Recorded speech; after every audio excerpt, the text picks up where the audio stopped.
Good morning, আশা করি সবাই ভালো আছো, সুস্থ আছো। আমি প্রিয়াঙ্কা চলে এসেছি আবার একটা নতুন দিনের ব্লগ নিয়ে, আবার একটা নতুন ছুটির দিন নিয়ে। আজ হলো রবিবার, সকালবেলা আমি আর মা বেরিয়ে পড়েছি আগেই বাজারের জন্য। তো মা এখানে ফুল টুল কিনে নিল, আর রাস্তায় আস্তে আস্তে দেখো আমার মা কি করছে। আমাদের গলির পাশেই আরও না অনেকগুলো গলি আছে যেখানে বেশ অনেক বাগান করা রয়েছে। তো সেখানেই একটা জায়গায় সজনে পাতার এত বড় গাছ দেখে মা আর নিজেকে আটকাতে পারলো না। মা অনেক দিন ধরেই বলছে আমার ওই গাছটার দিকে নজর আছে, ওখানে একদম ফ্রেশ ফ্রেশ সজনে পাতা দেখে খুব খেতে ইচ্ছা করছে। আর এখানে মোটামুটি সজনে পাতার শাক এগুলো অতটা পাওয়া যায় না, তাই জন্য দেখো মা কি করছে। ওই দেখো পাঁচিলে মোটামুটি উঠেই পড়েছে। অনেকবার করে বলছি যে ওরকম করো না, কিন্তু কে শোনে কার কথা। যাই হোক, মা সব কিছু নিয়ে চলে এসেছে। আর এখানে আজকে সকাল সকাল আমরা ঘুম থেকে ওঠার আগেই মা করে ফেলেছিল ঘুগনি। বললো ছুটির দিন, তাই জন্য একটু তোদের জন্য ঘুগনি বানালাম। তো ঘুগনির সাথে আজকে রয়েছে মুড়ি, আর তার সাথে রয়েছে ব্রেড। যার ব্রেড দিয়ে খেতে ইচ্ছা সে ব্রেড দিয়ে খাবে, আর যার মুড়ি দিয়ে সে মুড়ি দিয়ে। আর তার সাথে রয়েছে ডিম সিদ্ধ, আর রয়েছে একটু শসা কুচি, একটু পেঁয়াজ কুচি, যেগুলো ছাড়া বেশ যারা মুড়ি খেতে ভালোবাসে তাদের একটু এইসব লাগে, শসা কুচি পেঁয়াজ কুচি। তো আজকে এই হচ্ছে আমাদের খাবার। আমি ব্রেড দিয়েই খাচ্ছি, মা স্বাগতম ওরা মুড়ি, ঘুগনি, শসা কুচি আর ডিম সেদ্ধ এগুলো দিয়েই ব্রেকফাস্ট করছে। আসলে ছুটির দিন তো, তাই জন্য অনেক দিন ধরেই মা ভাবছিল যে এরকম একটু ঘুগনি মুড়ি খেলে ভালোই হয়, তাই জন্যই এইটা করা। তো ব্রেকফাস্ট করে আমি এখন চলে এসেছি রান্নাঘরে। আজকে বানাবো একটু ঘরোয়া পদ্ধতিতেই সিম্পল বিরিয়ানি, ওই একটু আমাদের কলকাতা স্টাইল বিরিয়ানি বলতে পারো। তো এখানে আমি চিকেনটাকে ধুয়ে নিয়ে দিয়ে দিচ্ছি একটু টক দই, তার সাথে মিশিয়ে দেব একটু আদা রসুন বাটা।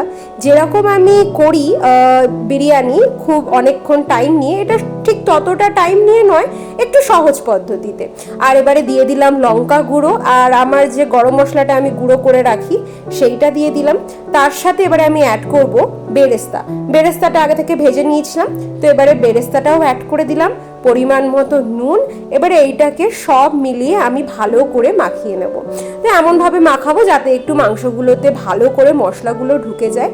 তো যেহেতু এটা কম টাইম থাকলে বেশ ভালো করেই বানানো যায়, সেই জন্য আমি 8 ঘন্টা মতো ম্যারিনেশনে রাখবো, খুব একটা বেশি এটাতে আমি সময় দেব না। আর কলকাতা স্টাইল বিরিয়ানি যেহেতু, সেই জন্য একটু আমি আলুও দিয়ে করব। তো আলুগুলোকেও আমি ভেজে নিয়েছি, প্রথমে একটু হালকা করে ভেজে নিয়েছি। আর যেই তেলে বেরেস্তা ভেজেছিলাম ওই তেলেই প্রথমে দিয়ে দিলাম গরম মশলা ফোড়ন, আর তারপরে এবারে ম্যারিনেটেড করা চিকেনটা দিয়ে দেবো। তো ম্যারিনেট করা চিকেনটা দিয়ে এই তেলে আমি ভালো করে চিকেনটাকে প্রথমে একটু 3-4 মিনিট ভেজে নেব। আসলে এই উইকেন্ডটাই হচ্ছে মায়ের আমাদের সাথে লাস্ট উইকেন্ড, পরের সপ্তাহতেই মা চলে যাবে। তাই জন্য ভাবলাম মা যাওয়ার আগে একটু বিরিয়ানিটা করি। মা আমার হাতে বিরিয়ানি, চিকেন তেহারি এগুলো খেতে খুব ভালোবাসে। এবারে আমি চিকেনটাকে ভালো করে মশলা দিয়ে যখন কষানো হয়ে গেছিল, তারপরে আমি আবার ওই ভাজা আলুগুলো একদম ওর সাথেই দিয়ে দিয়েছি, যাতে চিকেনটাও তো কিছুটা সিদ্ধ হয়েছে, আর আলু ভাজা রয়েছে বলে আলুটাও কিছু কিছু মোটামুটি সিদ্ধ রয়েছে। এবারে একসাথে রান্না করলে পুরোটাই একদম সিদ্ধ হয়ে যাবে, আলুগুলোও সিদ্ধ হয়ে যাবে আর চিকেনটাও সিদ্ধ হয়ে যাবে। একটু জল দিয়ে নিয়েছি, জলের ঝোলের মধ্যে করে সেরকমভাবে আমি এটাকে কষাচ্ছি।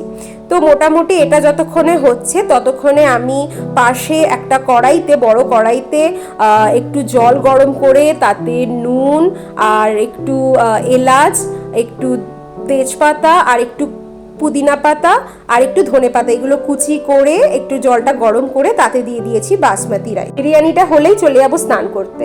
স্নান করে চলে এসেছি, মা পুজো করছে। তো আমি এখানে ভাবলাম ততক্ষণে দেখিয়ে দিই যে আজকের আমাদের মেনুটা কি রয়েছে। প্রথমে রয়েছে এখানে রায়তা, যেটা মা বানিয়ে দিয়েছে, আর তারপরে রয়েছে এখানে আমার বানানো সহজ একদম ঘরোয়া পদ্ধতিতে বিরিয়ানি। ওই যে রাইসটা করেছিলাম তারপরেই আমি ওই রাইসটাকে ছেঁকে ছেঁকে তুলে নিয়ে মাংসের সাথে অ্যাড করে দিয়ে দমে বসিয়ে রেখে দিয়েছিলাম। এই দেখো, আর উপর থেকে একটু বেরেস্তা, একটু কেসার দুধ যেটা মেশানো সেই দুধ, আর একটু কেওড়া জল, একটু মিঠা আতর আর একটু ধনে পাতা কুচি এইগুলো ছড়িয়ে দিয়েছিলাম। ধনে পাতাটা সরালে না বেশ গন্ধটা ভালো আসে। আর ছড়িয়ে দিয়েছিলাম ঘি। তারপরে 15 মিনিটের জন্য আমি দমে বসিয়ে দিয়ে চলে গেছিলাম। আর এই দেখো এখন খুলে নিয়েছি, খুব সুন্দর একটা গন্ধ বেরিয়েছে। আর ডিমগুলো আমি সিদ্ধ করে আলাদা করে উপরে জাস্ট দিয়ে দিয়েছিলাম। তো যখন আর কি দমে বসিয়েছিলাম তখনই দিয়ে দিয়েছিলাম। দেখো বেশ সুন্দরই কিন্তু ঝরঝরে হয়েছে, আমার কিন্তু খুব একটা গলে যায়নি। মোটামুটি 80% যখন চালটা রান্না হয়ে যায় তখনই আমি মাংসের সাথে অ্যাড করে দিই, তাহলে কি হয় চালটা খুব বেশি একটা গলেও যায় না, আর দেখতেও সুন্দর লাগে, খেতেও ভাল লাগে। এই যে আজকে হচ্ছে আমাদের আলু, মাংস, ডিম দিয়ে কলকাতা স্টাইলে বাঙালি বিরিয়ানি। রবিবারের এই ঠান্ডা ঠান্ডা দুপুরে গরম গরম বিরিয়ানি একদম জমে ক্ষীর। তো চলো এবারে আমরা বসে আগে লাঞ্চটা শেষ করি, তারপরে দেখা হচ্ছে আবার একটু পরে। দুপুরবেলা বিরিয়ানি খেয়ে একটা টানা ঘুম দিয়েছি, টানা ঘুম বলতে ওই 1 ঘন্টা মতো শুয়েছি।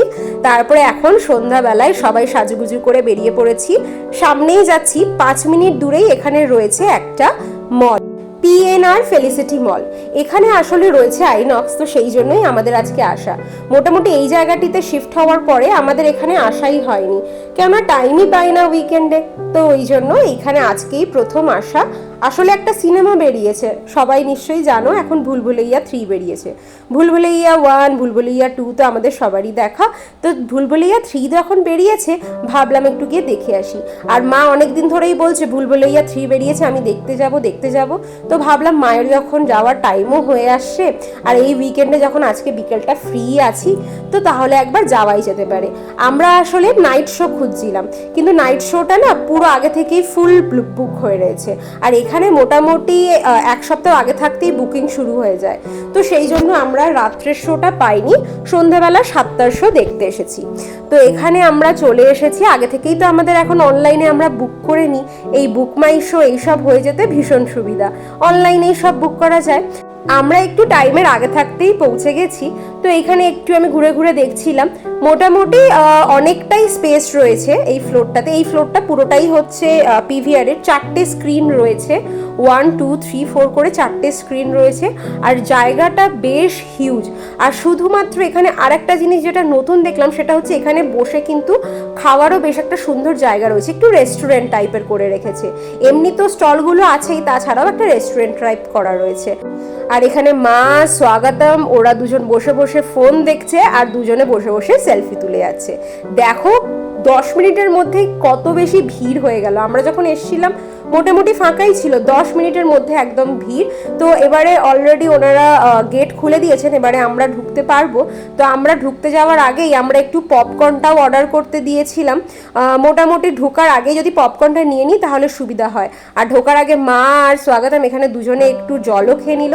তো আমরা এখানে পপকর্ন নিয়ে নিয়েছি, তার সাথে নিয়ে নিয়েছি কোল্ড ড্রিঙ্ক। এবারে চলো ভেতরে যাওয়া যাক, গিয়ে দেখি মুভিটা কেমন। মুভিটি বেশ অনেকক্ষণেরই ছিল, আর একটা যেহেতু হরর কমেডি ভুলভুলাইয়া, কিন্তু আমার মতে ভুলভুলাইয়া 1টা আমার আজ পর্যন্ত বেস্ট লেগেছে। এটাতে হাসি ছিল কিন্তু ভয়টা কিন্তু একদমই লাগেনি। তো যাই হোক মোটামুটি ভালোই ছিল। আমরা এখন চলে এসেছি বাড়ি এসে মা এখানে তরকারিটা করেই রেখে দিয়ে গেছিলো, এসে শুধু মা রুটিটা ঝটপট করে নিয়েছে। তো আজকে রয়েছে ডিম তরকা, কুমড়ো আলুর তরকারি আর রুটি। দুপুরে যেহেতু অত খাওয়া হয়েছে, আর মোটামুটি সিনেমা হলেও আমরা পপকর্ন, কোল্ড ড্রিঙ্ক এইসব খেয়েছি, তাই জন্য রাত্রেবেলা একদম সিম্পল খাওয়া। খুব সুন্দর আজকে রবিবারটা কাটলো, খাওয়া দাওয়া, আড্ডা, সিনেমা, দারুণ কাটলো। তো চলো ভিডিওটাও তাহলে এতটাই থাক। আর যদি ভিডিও ভালো লাগে তাহলে একটা লাইক করে দিও, কমেন্টে অবশ্যই জানিও আমার ভিডিও কেমন লাগছে। সবাই ভালো থেকো, সুস্থ থেকো। আমার চ্যানেলে নতুন হয়ে থাকলে প্লিজ একটা সাবস্ক্রাইব করে দিও। দেখা হবে খুব শিগগিরই। Thank you so much.